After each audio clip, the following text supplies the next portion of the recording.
tal? Buenas tardes. Aquí volvemos a abrir la Biblia una vez más, ya con un programa común en el cual la palabra de Dios es la única protagonista y vamos a, no sé si decir en una nueva etapa, pero vamos a seguir buscando, abriendo, leyendo más libros.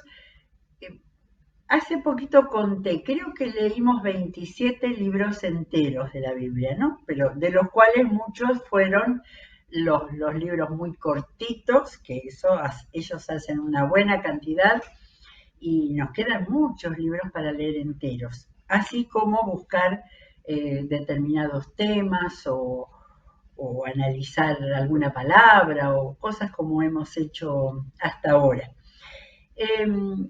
Quedé muy enganchada con la lectura que hicimos de la carta a los colosenses, ¿sí? Realmente una lectura así que hicimos lenta, pensando, buscando las relaciones con la vida del apóstol Pablo, con su ministerio, con el hecho de que era una carta de las llamadas cartas de la prisión, o sea, de las últimas que escribió el apóstol Pablo antes de su muerte. Y me quedé bastante habiendo prestado atención a ese hecho que habla de la iglesia de la Odisea y que habla de otra carta que se mandó que él había escrito para la iglesia de la Odisea y que decía que se intercambien las cartas, ¿sí? De manera que me acordé otra mención muy importante de la iglesia de la Odisea. Y realmente en ese momento pensé cuáles habían sido las 7 iglesias del Apocalipsis a las cuales el Señor Jesús le dio un mensaje al apóstol Juan. Entonces digo, bueno, entonces volvamos a empezar a leer, no todo el Apocalipsis, pero sí el comienzo y las cartas a las iglesias. Y fui a buscar a ver si estaba la de Colosas, y la de Colosas no estaba, pero sí está la de la Odisea, que era esa iglesia vecina que tenían tanta relación como para que se intercambiaran las cartas, aunque esas cartas de Pablo debían estar por todas las iglesias de la zona. Entonces vamos a empezar a leer el primer capítulo de Apocalipsis y las 7 cartas a las iglesias. El primer capítulo es muy hermoso, es distinto a los escritos de Juan, ¿no? De Juan tenemos ahí nomás cerquita en la Biblia las 3 cartas que él escribía a las iglesias, que él dirigía, aunque no hay ninguna indicación, pero el Apocalipsis era el libro de la revelación, el que el Señor dio a entender sin decirlo al final del Evangelio de Juan que tenía para Juan otro propósito, ¿sí? Y ese propósito como para que viviera más que Pedro. Recordamos en Juan el capítulo último del Evangelio, donde Pedro le pregunta y donde Juan, donde el Señor dice, no te importa, a este sí lo quiero para más. Y acá está, ¿no? En el libro de Apocalipsis. Y entonces vamos a leer despacito, como hacemos siempre, el primer capítulo y ya después vamos a ir leyendo las cartas a las 7 iglesias. Hay un prólogo, ¿sí? Esta es la revelación de Jesucristo, entonces ahí decía en griego, este es el Apocalipsis de Jesucristo, que Dios le dio para mostrar a sus siervos lo que sin demora tiene que suceder. Ese sin demora vamos a ver que después hay otra mención. Jesucristo envió a su ángel para dar a conocer la revelación a su siervo Juan, quien por su parte da fe de la verdad, escribiendo todo lo que vio, a saber, la palabra de Dios y el testimonio de Jesucristo. Me da la sensación, a ver, en parte por estar leyéndolo muy despacio, ¿no? pero me da la sensación de que Pablo escribió esto con la frase bíblica de con temor y temblor. O sea, cuidadosamente diciendo, porque era muy grande lo que él iba a recibir o había recibido cuando se puso a escribir el Apocalipsis, ¿no es cierto? Era muy grande, muy fuerte, era realmente una revelación, y entonces va escribiendo, ¿no? Da fe de la verdad, eso lo ha escrito también en el Evangelio, en la primera carta, da fe de la verdad, escribiendo todo lo que vio, a saber, la palabra de Dios y el testimonio de Jesucristo. Y hay una palabra de él en este prólogo. Dichoso el que lee y dichosos los que escuchan las palabras de este mensaje profético y hacen caso de lo que aquí está escrito, porque el tiempo de su cumplimiento está cerca. Seguimos esperando el tiempo del cumplimiento, pero él recibió esa impronta de que había que estar preparado. Y Jesús, en los evangelios tenemos la manera en que, por sus enseñanzas de que había que estar preparado, todo el mundo pensaba que antes del fin del primer siglo iba a volver, ¿no es cierto? Muy bien, y acá saludos. Saludo acá, Juan ya después de esa cuidadosa introducción dice, yo Juan escribo a las 7 iglesias que están en la provincia de Asia. De modo que acá no empieza el Apocalipsis, la revelación del futuro, sino que el Señor quiso dar por medio de Juan un mensaje a esas iglesias y una preparación para los tiempos que ellos tenían que vivir. Dice, 2 puntos, ¿no? Para las iglesias que están en la provincia de Asia. Se cree que Juan estaba allí en Éfeso y él había estado en Éfeso y desde allí de alguna manera era obispo o pastor principal de esas iglesias. Gracia y paz a ustedes de parte de aquel que es y que era y que ha de venir. ¿Eh? De Dios, de aquel que es, que era y que ha de venir, y de parte de los 7 espíritus que están delante de su trono. Ya acá iba apareciendo el lenguaje que hemos visto en el resto del Apocalipsis. Y de parte de Jesucristo, el testigo fiel, el primogénito de la resurrección, el soberano de los reyes de la tierra. Y acá hay citas, el primogénito de la resurrección, lo leímos en el primer capítulo de la carta a los Colosenses, en ese himno cristiano, de manera que esa mención del primogénito de la resurrección dirigido a Jesucristo era conocido para la gente de ese tiempo. Y después el soberano de los reyes de la tierra. Hay un pasaje que lo vamos a ver en otra oportunidad en el Salmo 89 que menciona. Y todo lo que viene ahora son menciones de las Escrituras. Al que nos ama y que por su sangre nos ha librado de nuestros pecados. Al que ha hecho de nosotros un reino, sacerdotes al servicio de Dios su Padre, primera de Pedro 2:9, el famoso pasaje. A él sea la gloria y el poder por los siglos de los siglos. Amén. ¿Sí? Esto se le llama una doxología, ¿sí? Una palabra de alabanza, de adoración y formada con textos de la Biblia. Miren que vienen las nubes y que todos lo verán con sus propios ojos. Esta es una cita de Daniel 7, de los textos apocalípticos que hay en el libro de Daniel. Todos lo verán con sus propios ojos, incluso quienes lo traspasaron, y por él harán lamentación todos los pueblos de la tierra. Este es un texto de Zacarías. Zacarías 12, tengo anotado, 12:10. De modo que estos saludos, esta presentación del Señor que viene a dar una revelación, viene toda basada en textos de la Biblia. Acordémonos que Juan escribió el Apocalipsis casi al final del siglo, más o menos en el año 95, de manera que todos los otros textos del Antiguo, por supuesto, y del Nuevo Testamento estaban escritos, de manera que cita Primera de Pedro, ¿no es cierto? Cita el himno que aparece en la carta a los Colosenses y las otras citas del Antiguo Testamento. Bueno, acá aparece la palabra del Señor. Yo soy el Alfa y la Omega, dice el Señor Dios, el que es, el que era y el que ha de venir, el Todopoderoso.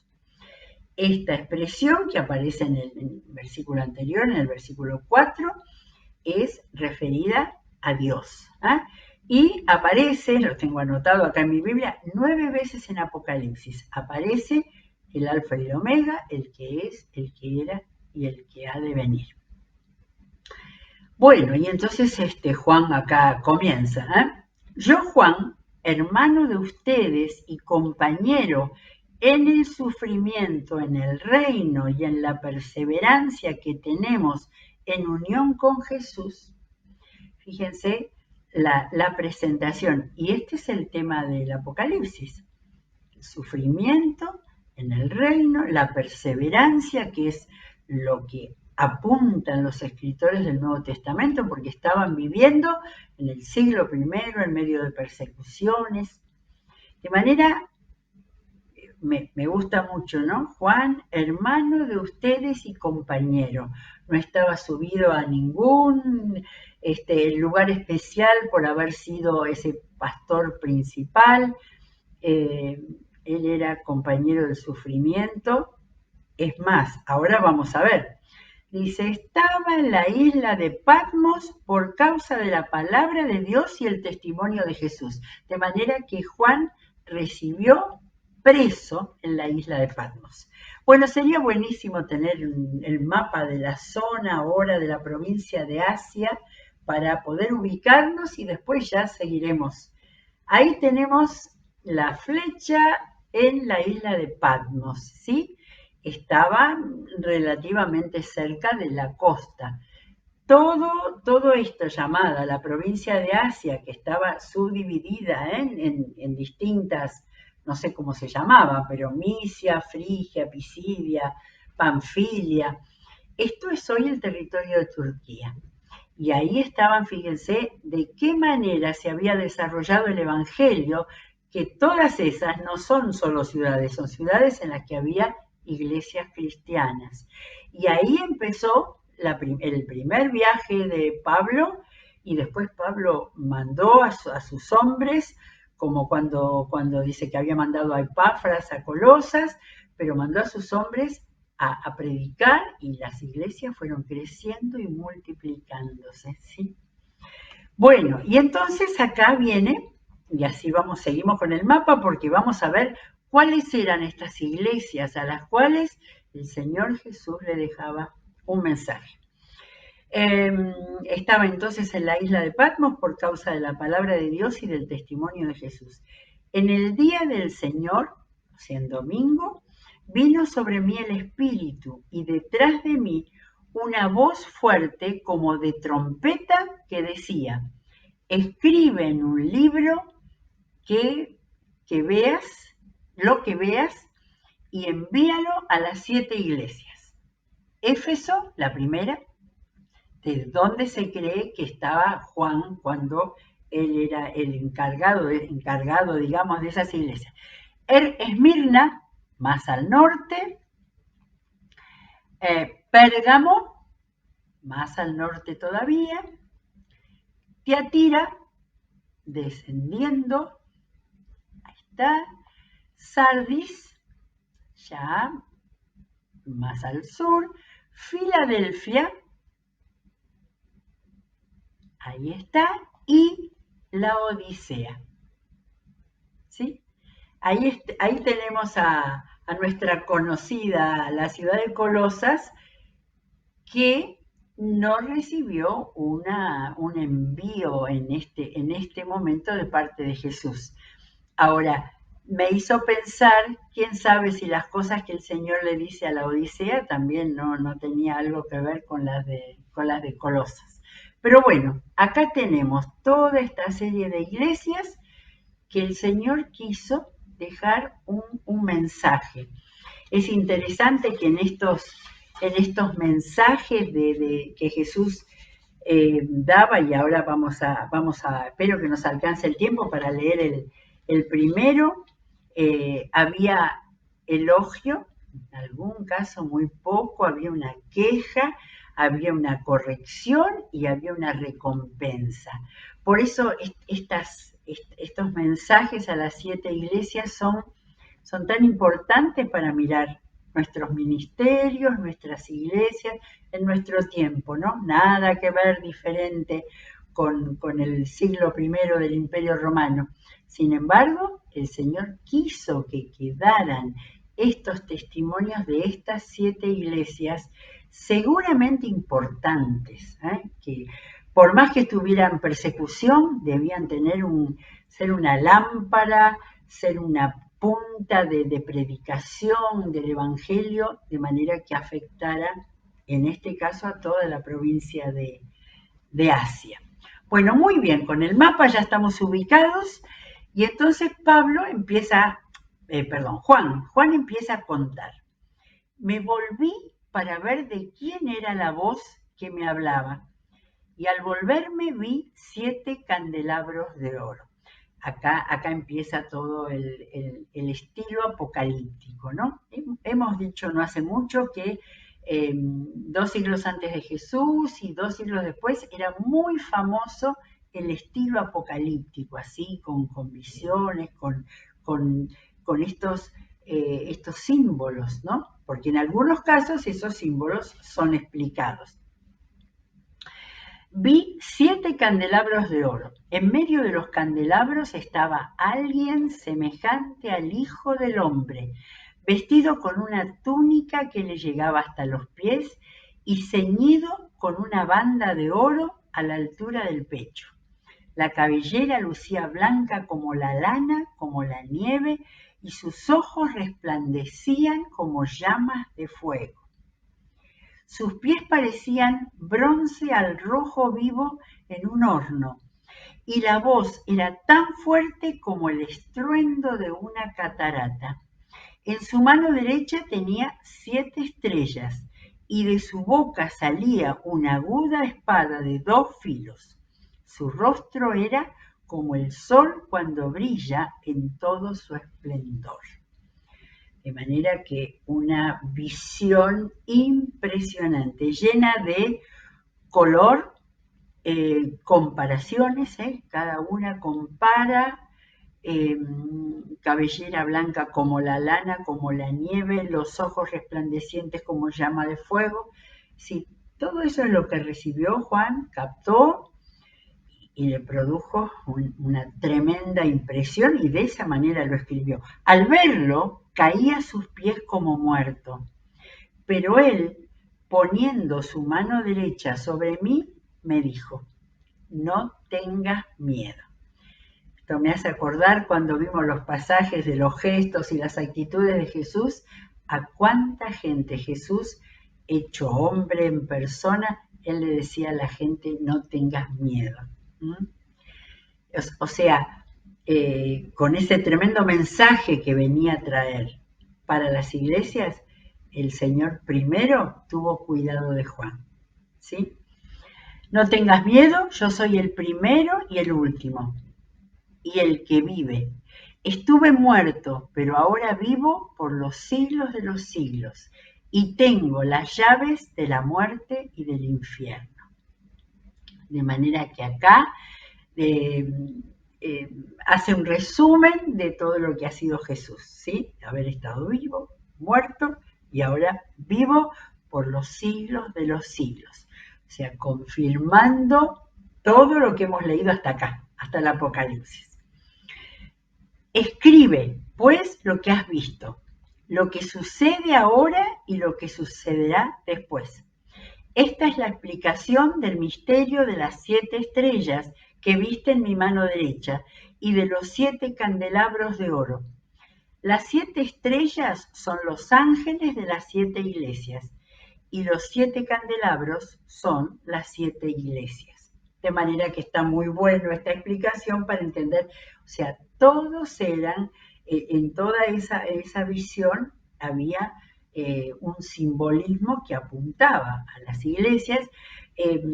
Muchos dicen que los ángeles se estaba refiriendo a los pastores, o en aquel entonces se usaba la palabra obispos, aquellos que estaban liderando las iglesias. Bueno, y llegamos a la primera, la iglesia de Éfeso. Claro, Éfeso era la iglesia donde había estado Juan como su base, era la ciudad más importante de toda esa zona, bastante cerca al mar. De manera que, bueno, vamos a ver entonces acá si empieza con elogio, con queja, vamos a ir descubriendo las distintas partes. Esto dice el que tiene las 7 estrellas en su mano derecha y se pasea en medio de los 7 candelabros de oro, ¿sí? De manera que esta imagen, esto que estamos viendo, responde al género apocalíptico, ¿no? A esos símbolos, pero lo que tenemos que ir es al fondo del simbolismo, ¿no? Así como hemos siempre tratado de entender las figuras del lenguaje, estas figuras muy visuales, era todas cosas muy visuales, pero detrás estaba la gloria, el poder y la autoridad. Acá aparece Jesús hablando con autoridad, y siempre pensé, esto es un muestrario que el Señor nos dejó mirando a iglesias seguramente importantes, con muchos hermanos, con muchas casas que se reunían, en las cuales se predicaba la palabra. Bueno, ¿qué le dice a Éfeso? Conozco tus obras, tu duro trabajo y tu perseverancia. Juan había mencionado al principio la palabra perseverancia, que era tan importante. Hablamos en el siglo I de persecución, hablamos que empezaban todas las herejías y las desviaciones y los falsos maestros. Tu perseverancia. Sé que no puedes soportar a los malvados y que has puesto a prueba a los que dicen ser apóstoles, pero no lo son, y has descubierto que son falsos. Has perseverado y sufrido por mi nombre sin desanimarte. Qué elogio para la iglesia de Éfeso. Sin embargo, tengo en tu contra que has abandonado tu primer amor. La famosa frase de abandonar el primer amor es dirigida a los efesios, a la iglesia de Éfeso en el primer siglo, quedó en la Biblia y ha servido como palabra de Dios para todos los creyentes en los momentos de flojera.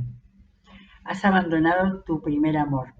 Recuerda de dónde has caído. Qué interesante es eso.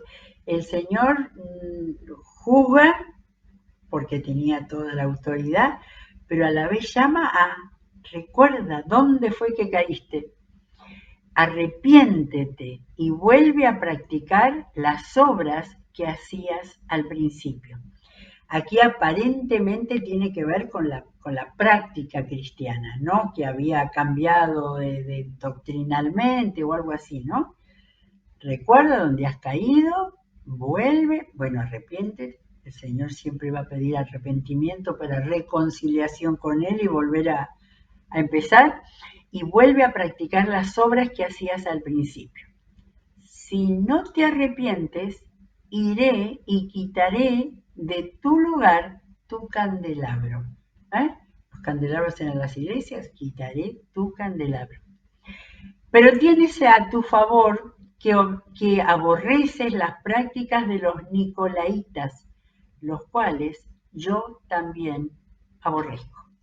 De manera que había algún Nicolás que había también sido el que había metido en la iglesia alguna herejía, prácticas o doctrinas o lo que pasaba mucho en aquel tiempo, que era negar o la humanidad de Jesús o su obra o su divinidad, metiendo ideas, como hemos visto cuando leímos el libro, la carta a los Colosenses. Entonces acá es el Señor diciendo que aborrece las prácticas de los nicolaitas, de manera que está clarísimo, ¿sí? la corrección en este caso. Y acá aparece la frase que va a aparecer en todas las cartas, es decir, como el llamado a la atención. El que tenga oídos, que oiga lo que el Espíritu dice a las iglesias, ¿sí? Y acá va a venir una recompensa. Al que salga vencedor le daré derecho a comer del árbol de la vida que está en el paraíso de Dios. Es interesante la anotación que dice que la palabra paraíso era una palabra persa, ¿sí? No formaba parte del idioma hebreo ni griego en este tiempo. Ahora, Jesús la usó cuando le habló al preso que estaba colgado junto a él, le habló del paraíso. O sea, aunque fuera persa en su origen, era una palabra que se usaba para mencionar en el más allá, con la presencia de Jesús. Bueno, tenemos tiempo para empezar la segunda. Escribe al ángel de la iglesia de Esmirna. Por eso se cree que el ángel era el líder, ¿no es cierto? De la iglesia de Esmirna. Esto dice el primero y el último, el que murió y volvió a vivir. Me llama la atención que Jesús, insistiendo en su muerte y en su resurrección. Es muy posible que las influencias de estas herejías que aparecían con falsos maestros estuvieran dudando, ¿sí? Especialmente de la resurrección, que era lo que había que creer por fe. De manera que Jesús vuelve a recordar el primero y el último, el que murió y volvió a vivir. Y le dice: conozco tus sufrimientos y tu pobreza. Elogio. En el primer caso, el reconocimiento. Sin embargo, eres rico. Le habla de tu pobreza, eres rico.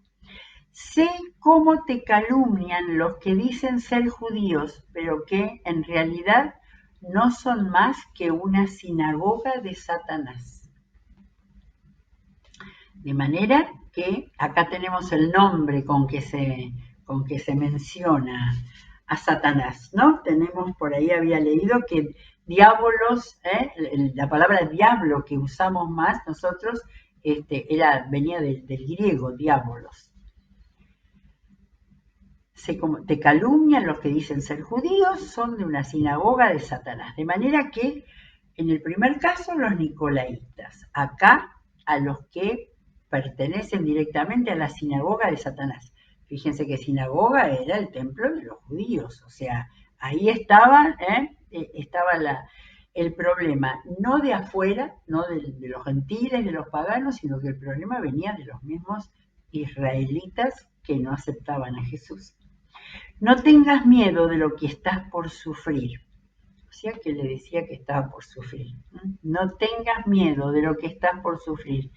Te advierto que algunos de ustedes, el diablo, acá aparece diablo, los meterá en la cárcel para ponerlos a prueba. Palabra muy importante. Esta misma palabra la pueden leer todos los cristianos que están siendo perseguidos y muertos más que haber sido puestos en la cárcel. La palabra dada en el siglo I ha llegado a lo largo de la historia de los hombres. No tengas miedo de lo que estás por sufrir. Te advierto que algunos de ustedes el diablo los meterá en la cárcel para ponerlos a prueba y sufrirán persecución durante 10 días. Estos nombres simbólicos que son un espacio de tiempo. Y acá otra de las frases favoritas de las cartas a las iglesias: sé fiel hasta la muerte y yo te daré la corona de la vida. Se puede entender esto, que él estaba hablando de que podía llegar a la muerte, ¿no es cierto? Primero era sufrir, el diablo los meterá en la cárcel, y después le dice, aunque el final sea la muerte, sé fiel. Y la promesa es la corona de la vida. El que tenga oídos, que oiga lo que el Espíritu dice a las iglesias. El que salga vencedor no sufrirá daño alguno de la segunda muerte. ¿Mm? Y la segunda muerte es lo que vendrá después en el texto de Apocalipsis, donde viene toda la revelación de lo que será el tiempo del fin. Pero bueno, vimos 2 de las 7 iglesias, vamos a seguir. Eh, yo creo que esto no es para ningún comentario en cuanto a lo interesante que es esto, aunque lo es, y mucho, ¿no es cierto? Es tan diferente de todos los otros textos del Nuevo Testamento y de la Biblia también. Pero estas cartas a las iglesias es el Señor mostrando cómo mira, cómo conoce todos los detalles, cómo aprueba y cómo corrige. Y después la promesa, todas promesas con un sentido muy espiritual. Muy bien, de Colosas pasamos al Asia Menor, avanzamos un montón de años de la historia que nos deja la Biblia, y estamos leyendo ahora en estos días las cartas, los mensajes tipo carta que el Señor dejaba para las iglesias de la provincia de Asia. Y que el Señor obre en nosotros en todo aquello que pueda hablarnos, servirnos y enseñarnos. Muy bien, seguiremos mañana si Dios quiere. Que Dios los bendiga.